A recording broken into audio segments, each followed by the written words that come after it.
Well, good morning everybody. My name, oh, for fuck's sake.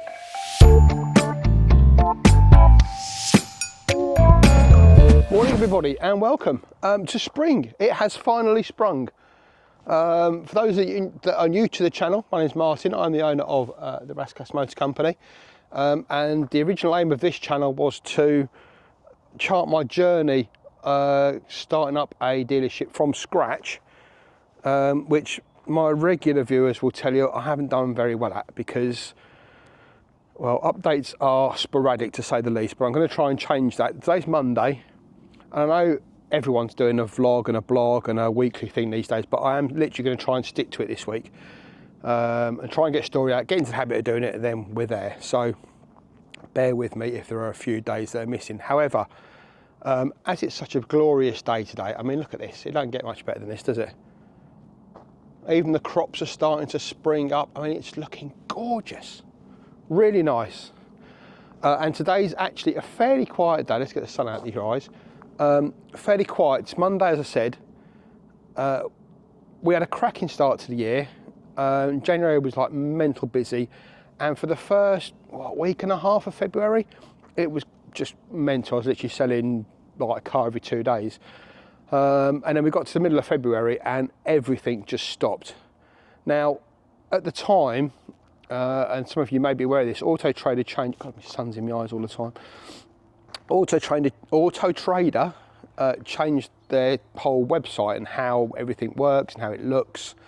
And I was almost 100% certain that something was disconnected somewhere with my site, my contacts, my leads, because you could tell it just dried up like a knife through butter. And for the last 2 weeks of February, it's been pretty dead, I've got to be honest. I know everybody else seems to be having it away, but not so much here. And it's not for the lack of like quality or quantity of cars, because we're pretty much stocked up. As you know, if you watch the last video and the bits in between, stock's now around 22. I'm trying to get it to 25, that's comfortable. And the cars we sold in January and like beginning of February are now starting to, the January ones are covered and the ones in February are now almost covered as well. I've got a few still hanging around that need some work, but we're pretty much there. So it's not the cars we've got, and it's not anything. My reviews are like through the roof and everybody loves it, and the car, you know, but I don't know, just seem to literally die. Anyway, now we're in March. 3rd of March today, so we've just got the Auto Trader boost, which means we've got 14 slots now on Auto Trader, and I've only got 13 cars to put on there at the moment that are ready to go. I've still got 3 that are literally due back as we speak, so I'm hoping we can get those in and get those done. But it's been a while. I hate doing the update videos because it just seems like that's all we do, but let's do a quick update so you know exactly where we are and what we are. Now the sun's out, we can start marketing the SLK, because now it's actually worthwhile doing it. So we're going to get that up and done. That's a C250, CLK 250.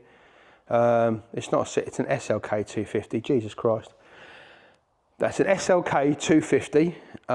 Really nice car. Not mine. Belongs to my old mechanic who's given the game up now. Took it off him in November last year. But now it's actually a point of where we can actually sell it realistically. So we're going to get that up and marketed over the next couple of days. This is a bit of a bargain, even if I do say so myself. Now I know some of you are on the EV, and I'll do a video about EVs and what I think, because I'm actually a big pro EV. How can I say? I'm a believer in EVs, not for climate change. I think climate change has got more to do with the, you know, this thing out there that cooks at like what, 5 billion degrees and God knows what else. I think that's probably got more to do with climate change than us little ants on here doing little bits and pieces and starting fires. However, let's go back to the car. Corsa electric, up for 8 grand. It's still got 86.9% of the battery left. I took it up to Vauxhall to get that changed because it's almost up to warranty. It's done 96,000 miles. So it's almost up to warranty. So I thought I'd get the battery checked just for people to know. They were originally 50 kilowatts, or sorry, 50 kilowatt hours. And if you normally judge that around 4 kilowatt sorry, 4 kilowatts per mile. No, 4 miles per kilowatt. Almost know what I'm talking about. That's 200 miles. And fully charged, the range on this goes to about 175. And I'm pretty sure now we're into like the warmer months, hopefully, that's kind of where its accurate range is, because over the winter, I've got to be honest, it was suffering. But anyway, that's that. Lovely condition as well. Like I said, a bit of a bargain at £8,000, got to say. It's automatic, obviously, because it's electric. You cannot buy. I mean, I went to the auction on Wednesday last week, and there was an automatic course that went through on a 17 plate. Obviously lower miles in this, but not like, you know, not that you think so. Was in immaculate condition. That went for over 8. So, automatic Corsa, it's just getting people around the electric and off the scare stories. But there you go, that's that. Little mini one, a 1.2, literally could have planted potatoes in it. I'm going to stop buying minis because they are the worst story, literally around here anyway. Other people seem to have good news with them, but for me, just not. Lovely cars, pretty, you know, you'd think they'd be really nice, but I think they're just too expensive for what they are. A little car, 16 plate, 70,000 miles, £6,500, £7,000, it's, you know, it's a lot. We've got a little 107 there, one of the last 107s. This is on a 14 plate, I think. If not, it's a very late 63. Only done 20,000 miles, one owner car, almost immaculate, like it hasn't been used. It even had the Woodland Trust sticker in the back. And for those of you that know, will know that's like the holy grail when you're looking for a car. So that is, like I say, almost immaculate, in great condition. Yet to open a door on it. We went for a period last year of loads of first-time drivers coming in. That seemed to be like almost, well over 50% of my customers. Whether people just stopped having kids 17 years ago after that, I don't know, but not opened the door on that.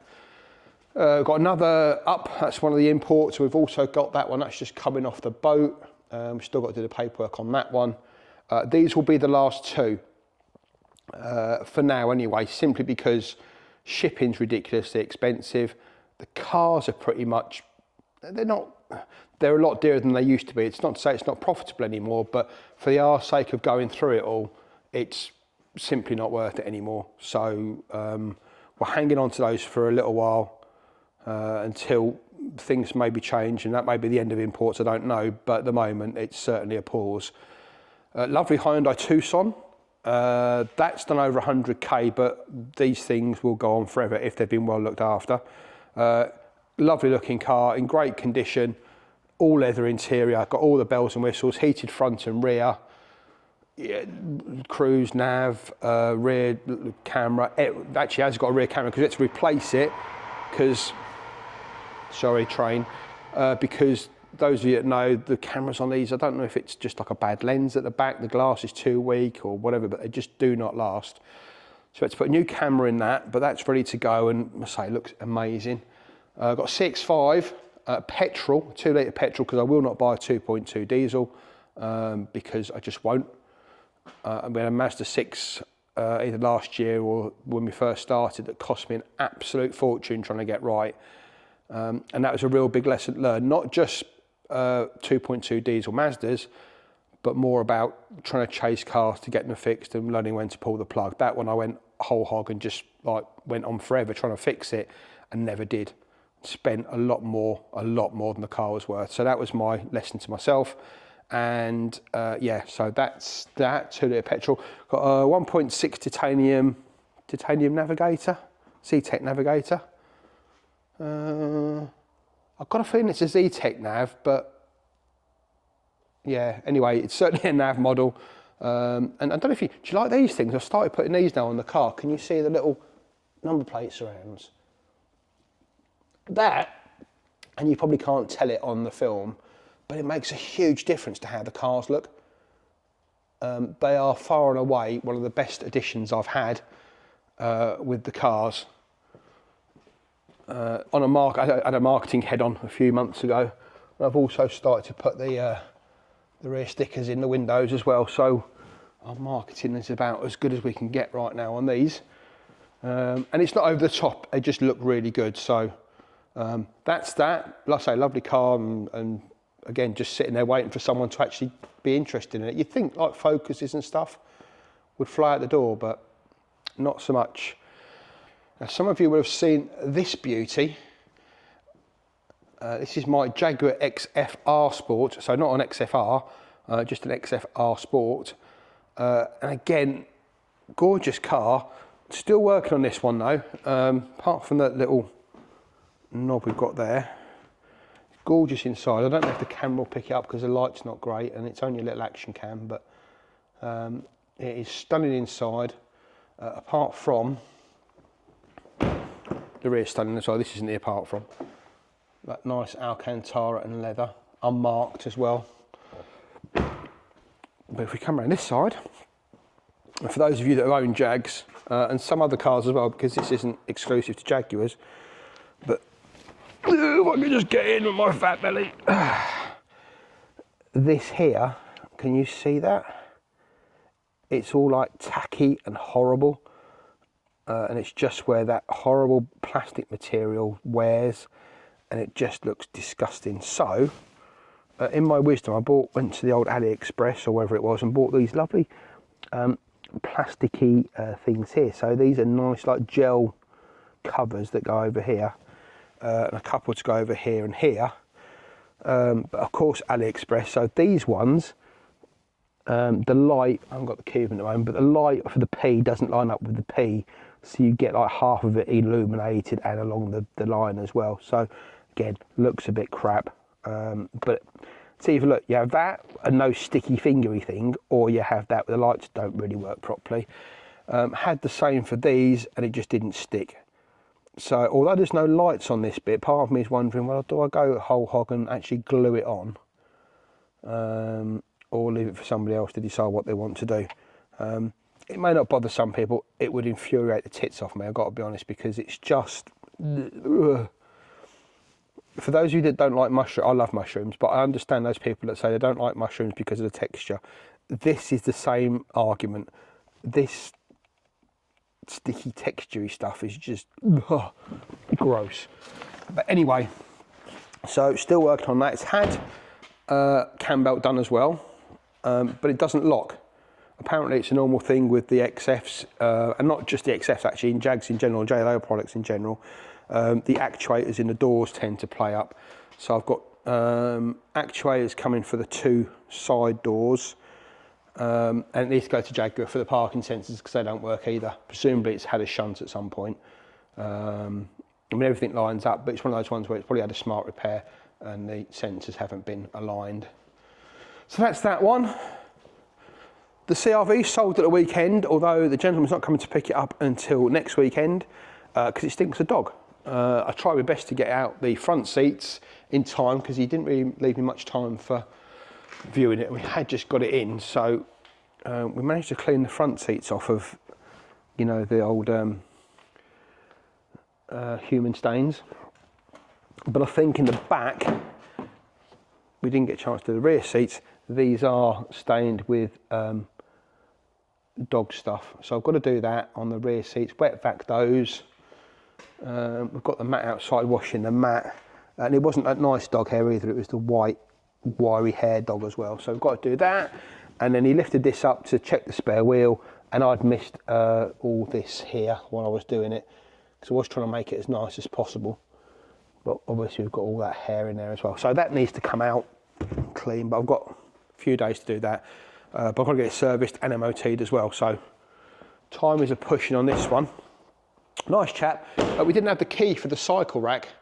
We bought it like that, and it was fairly good value to be fair, but I think that's because there was a few little issues. Obviously the dog hair and the smell, which isn't too bad now. The cycle rack, which we haven't got a key for, and it's not the tidiest thing in the world, and it's not like it's bad, but there's like a little scratch there. There's like, you can see that, there's like dent scratches on the roof there where someone's been really uncareful, not very careful, getting their like bikes and stuff off the roof. So paintwork's not great on it, but he said, yeah, I'll take it like that, it's fine, I'm not really worried about the paintwork. And he's trading in a 14 plate Tiguan. It's only a match model, but it's like a match model with £7 worth of extras on it, with leather, heated seats, blah, blah, blah, you know, loads of kit on it. So it's virtually a swap deal. So with £3 thrown in. So I'm kind of like, okay. So that's going out the weekend, so I've got to get that ready to do. And that's the mat there that we've started cleaning. This is an Audi A3 that I don't know why I bought it, but I did. It's done over 200,000 miles, 203,000 miles. It's a 64 plate, and I got it for 1,600 quid. And I've got to be honest with you, I didn't know what to do with it when I got it. It was parked up for a week while I was working out other stuff.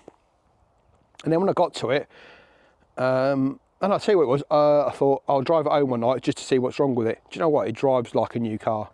It is absolutely fantastic. One owner, full history. It's got so many extras on it. It's got the Bang & Olufsen stereo. It's only, is it a Sport or an SE? I can't remember. Might just be an SE actually. But I think it's a Sport. Anyway, yeah, like if you go into Auto Trade, it tells you've got £5-6 worth of extras on it. Drives like new, and I'm like, I don't know what to do with it now. I might just keep it for myself, because it's an ideal like courtesy car, something for me to like trash around in. And you know, I mean, I call it a smoker, but it's not really a smoker. It's just a really nice car. So that's that. My i10 needs a bottom end, needs a new engine.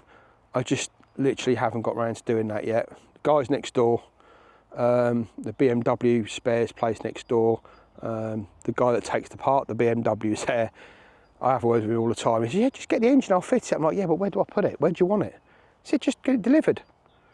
So that's on my to-do list, and it's definitely here to do because it's been here longer than I can think now. So, because it's not just that it needs an engine, you know, it's not very tidy, so I need to get like the bits and pieces done. Sorry, need to get some bits and pieces done on it there.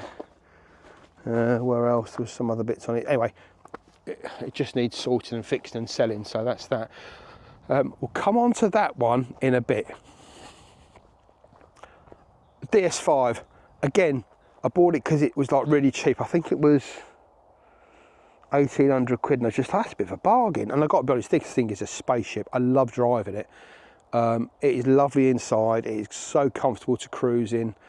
But it's typical French in that things are just like going wrong on it. And originally the DS5 was supposed to be like a 3 Series come C-class contender in that class.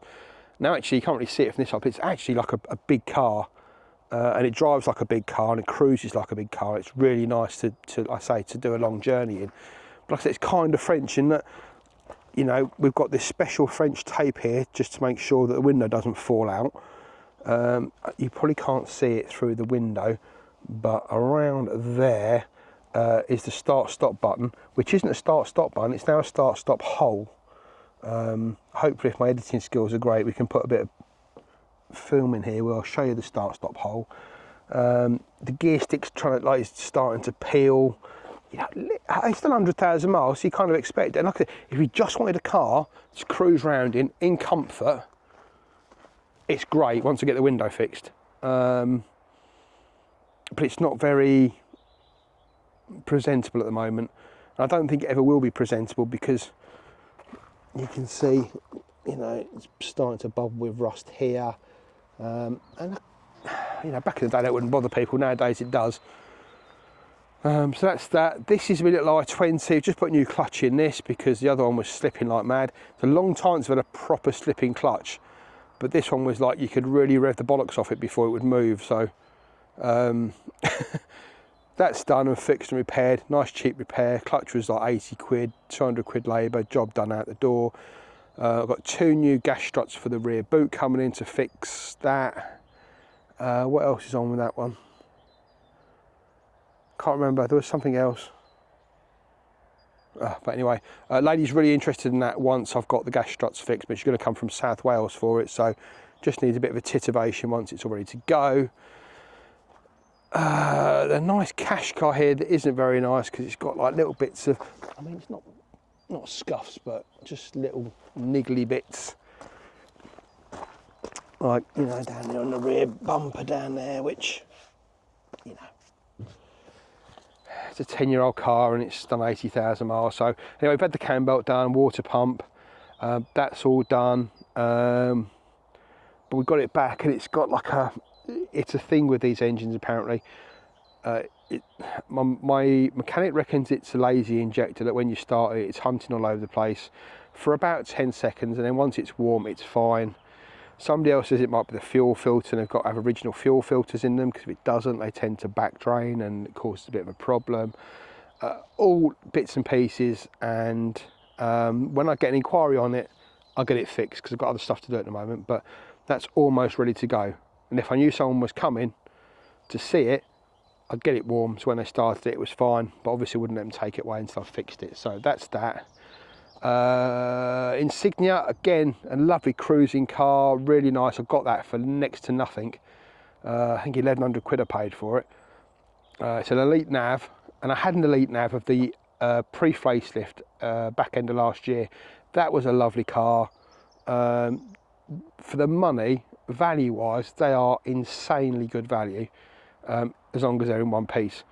So we've had the cam belt done on this one. It had a big old stoved in rear quarter here, so that's all been repaired and done. I've got to say, the paintwork, I don't know if you can see the paintwork on it, this colour is like a grey come greeny come, like one of those colour changing ones, and when the sun's out like it is today, it looks absolutely stunning. It really does. At least that panel does. The others are slightly suffering from a bit of wear, but that panel and the rear bumper, which we also had done, although I've got a scratch on it already, no, just a hair. Yeah, so that all looks lovely, and I've never seen that before. Perhaps I'm a bit old, but yeah, Pirates of the Caribbean, very clever. But that needs to come off as well, so I've got to get a heat gun onto that.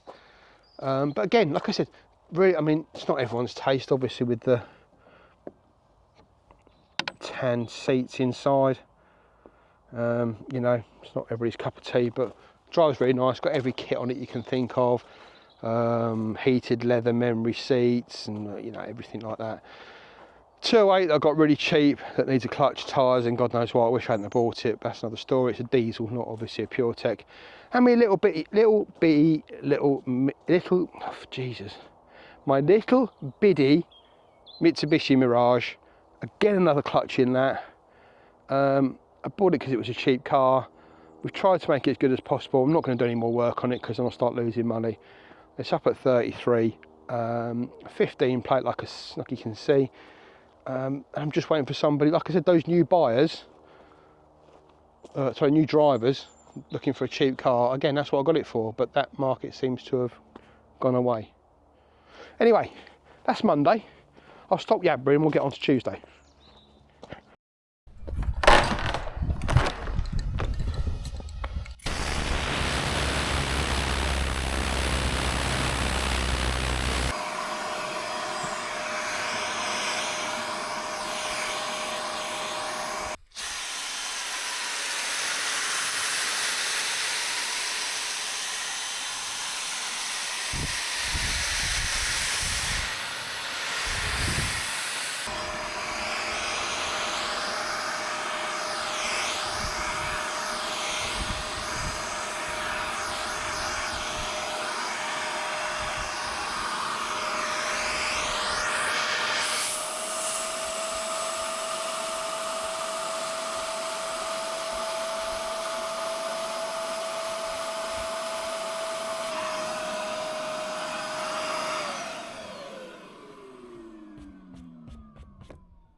Right, leave the auction. I've got about 20 lots until I've got one going through that I want. Good news, CRV, wow, that's bright. CRV has passed the MOT. And, God, that is bright, Jesus. Do you know what? Glasses, hang on. Oh, right, that's better. I can see you now. Where were we? Yes, so CRV has passed its MOT. Advisory on an oil leak, which, I've got to be honest, I've had it here for over a month, parked up, never seen a drop of oil off it, but there must be an old oil over the car, so it's picked up an oil leak. And what was the other thing as well? Can't remember. It was very, very minor, whatever it was. And then 2 miles away from the MOT centre, taking it to the mechanic to get serviced, engine management light comes on. I mean, you couldn't make this up, you really couldn't. So that's at the mechanic at the moment to sort out service and turn the EML off and find out what's wrong with it and blah, blah, blah, blah, blah. Job's fine, so hopefully it's just a sensor or something. He had a little Viva that I picked up last week. I don't know if I told you about this already, but if I have, apologies. So yeah, bought this last week, passed its MOT 3 weeks ago in January. End of January, something like that. So, right, a bit longer than 3 weeks. On 2 advisories on the front 2 ball joints. We'll take this out for a spin later, so I'll take the camera and put it on the car. It feels like the front end's about to fall off. So, it's more than a ball joint or a couple of ball joints. This is more like, you know, a lower arm's detached or something. So, we'll take that out for a spin and we'll see just if we can work out what that is.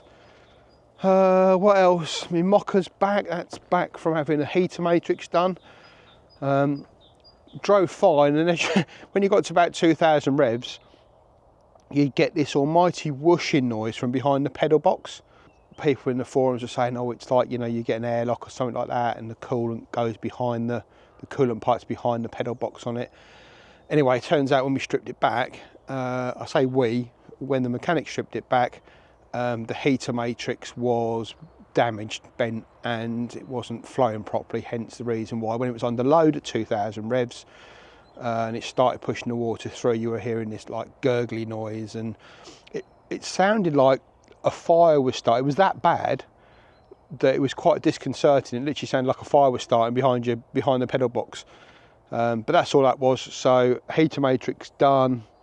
That's had a service, and that's had all bits and pieces done to it. Still quite a bit of profit in that. I still don't know why I got that so cheap.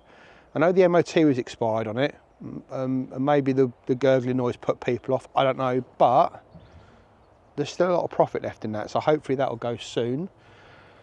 What else to tell you, apart from the fact that it's another glorious day. Look at that sun. Does that help? Probably not. Yeah, so I've got to clean that Mokka up because that's filthy. I'm going to get the Viva cleaned and imaged, so that's all done, and we can get it back to the mechanic to see if we can find out exactly what's wrong with that. Hopefully have the struts for the Hyundai. The boot on this is a suicidal boot, like literally can take your head off. So they've ordered. I've got to go and see if they're in the post box this morning. Yeah. So I've got a day's work, and I've got a car going through the auction in a minute. So we'll go and put the kettle on. Hopefully by the time we've done that, it'll be ready to go.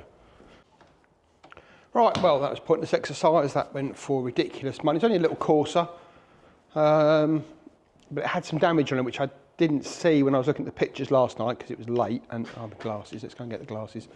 Ooh. New addition to the barn. Look, when it's cold, because it is freezing in here, look, got myself a little fire. Lovely, real fire.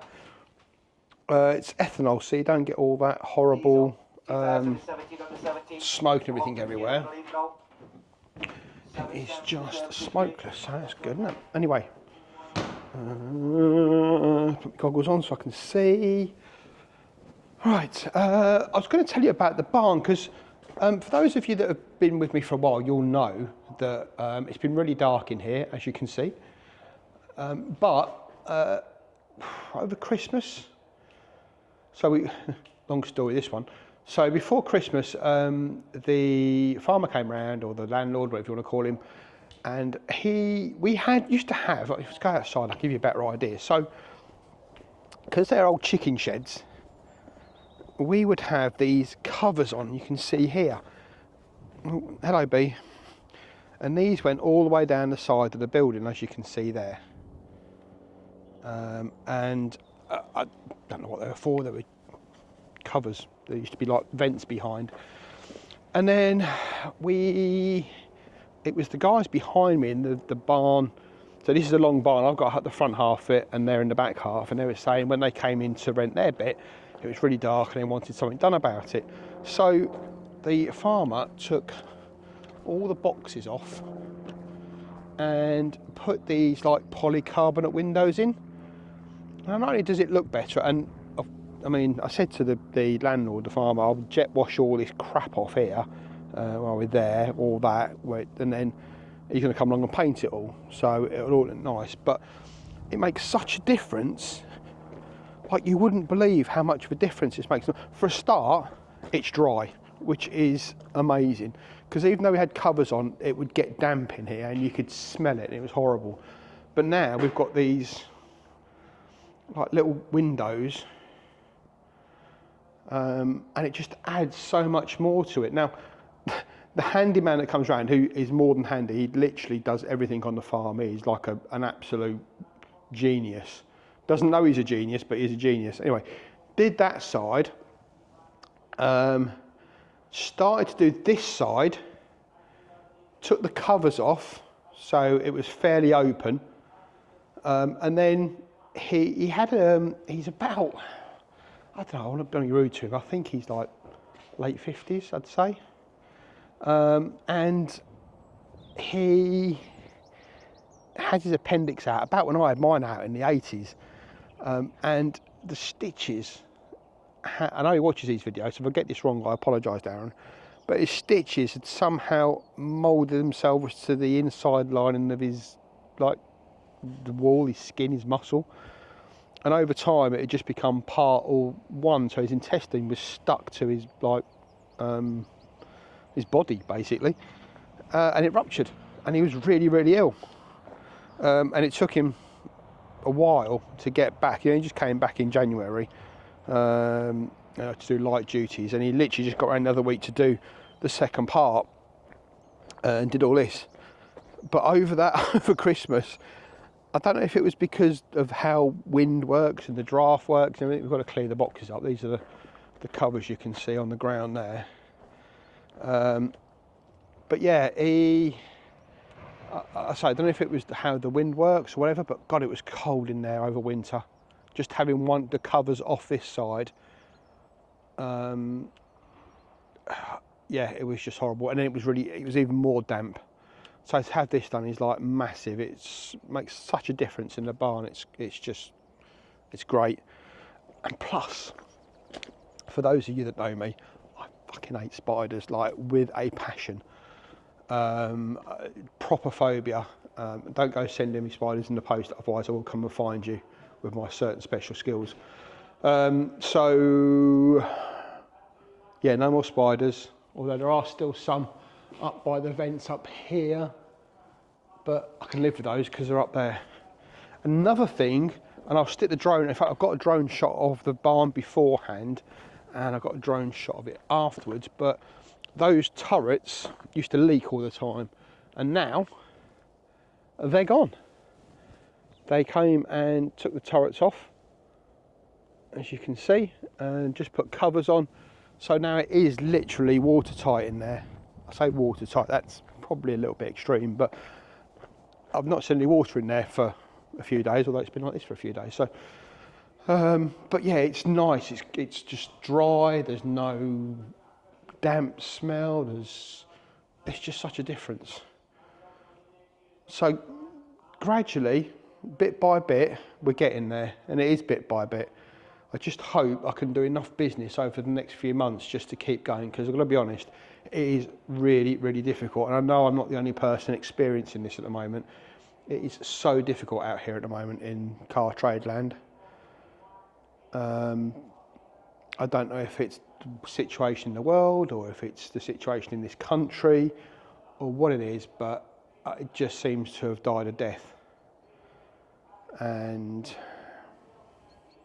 maybe we are completely broke. And without getting all doom-mongery about it, the whole world's broke, isn't it? Let's be honest. Not just broke, it's broken. The financial system's broken, everyone's like trillions in debt, and I don't want to get all political, but we are basically fucked. And as much as I hate to say it, when that happens, the only normal way out of a completely ballsed up situation, because when you've borrowed enough, when the government's borrowed more money than it can actually borrow and still keeps borrowing to the point where one of our biggest debts is bloody interest now for the country, the way that normally gets sorted out is war. And as much as I hate to say it, with everything that's going on at the moment, I'm just glad I'm in my 50s and probably not due for the immediate call up. But anyway, enough of the doom mongering. I've got to go and clean that mocker, so let's get on with that. I bet you signed up for that this morning, didn't you?